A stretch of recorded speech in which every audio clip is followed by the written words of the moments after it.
Hello, writers. It's time to look at something we've never looked at before. We did look at one writer's checklist, but this checklist I'm going to show you now is the first time you've seen it.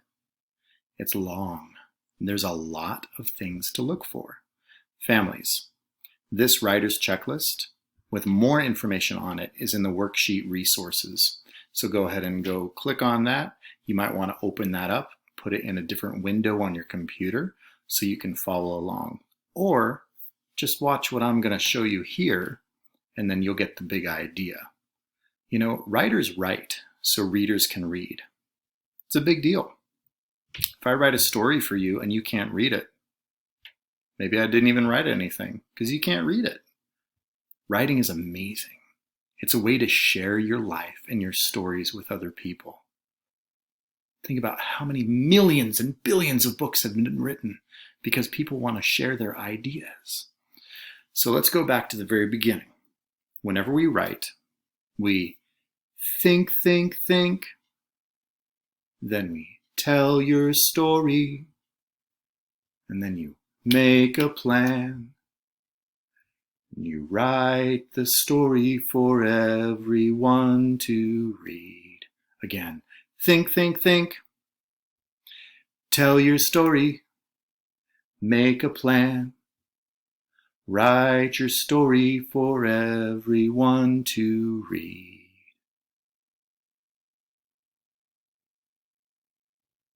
Yep, you got it. Okay, now here's the other little song that we like to sing. Because so many students, when they're done with their writing, they say, "I'm finished! I finished my writing. Mr. Dowd, read my story." And I say, when you think you're done,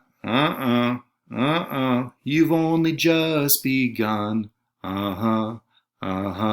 Look through your words and letters, every picture. Think of what you can do to make your story better.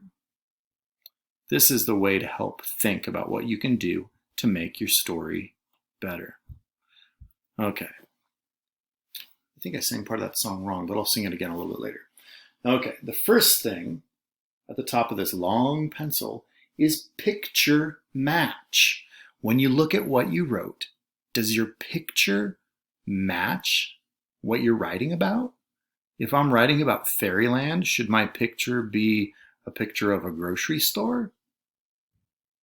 That doesn't connect. It's like, what is going on there?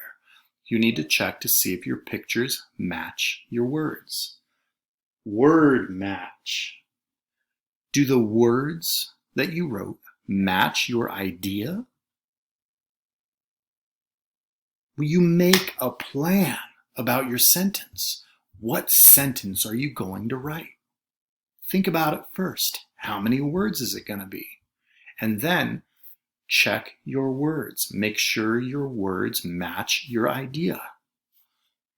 Sound match. Well, all of those letter sounds you know, and you know all of them. You need to make sure the sounds match the letter you wrote, and the letter you wrote matches the sound. If you're going to write the word cat, should it start with an L? No, we don't have pet lats. I'm not sure what a lat is, but the L does not match the K sound. So you need to make sure you're matching your pictures with you're matching your letters with your sounds you're trying to write. Snap word match. Are you writing your snap words correctly? That's the question. And, is, the, them. So many snap words you know. They shouldn't be written incorrectly. They should be correct. Space between words. I kind of lost my space over there. But you have to make sure you have space between your words. And I've showed you that in a different video where I mushed all my words together and it didn't make any sense. So we're not going to do that. We're going to make sure there's a space between your words. Something that a reader can jump their finger over. All right. Do you have the right end mark? Do you have a period if it stops and it's a tell or a comment or a statement? Or is it a question mark if you're asking a question? Or is it an exclamation point if it's really exciting? All right, so you show me right now. This for period, stop. This for question. And this for exclamation.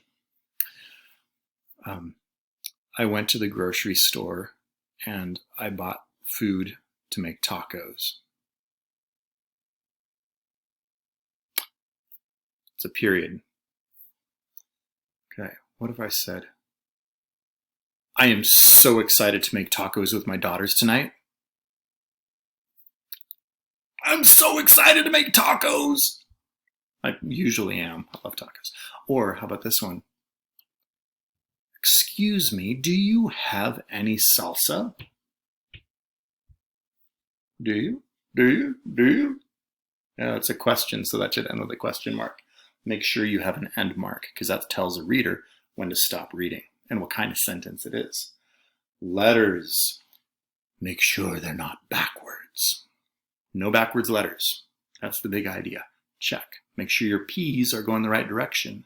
Make sure your S's are not backwards. All of the letters. Character voices. That's something we haven't really learned a lot how to do, but you see it a lot in your books. These are called quotation marks, and they tell us when someone's going to be talking. I like to see those quotation marks quickly, and then I change my voice when I'm reading. Something we'll work on, but I'm not going to worry too much about quotation marks or commas right now, families. Commas is that's a whole nother topic. Does it make sense? That's the big question. After you read what you wrote, you need to look and say, does it make sense? If it didn't make sense, then we can't read it. That's disappointing. If it makes sense, then you're actually sharing something really great with us through writing. So if you feel like after you read it, it doesn't make sense, well, then it's not going to make sense to anyone else. Fix it. Last one, add details. Instead of saying, I went to the grocery store today and I bought stuff to make tacos. What did I buy? Maybe add some details. I went to the grocery store and I bought food to make tacos. I bought flour tortillas. I bought cabbage. I bought cilantro. And I bought some frijoles. And so you could go on and add some more details, but you can also tell me what was the weather like? I had to wait in line to go into the grocery store, and it was a hot afternoon. It was so hot, I started to feel sweat on my forehead. Finally, I got to go into the grocery store to buy my groceries, and it was much cooler inside. That's details. You know, you don't have to talk about the weather, but make your story more interesting by sharing more.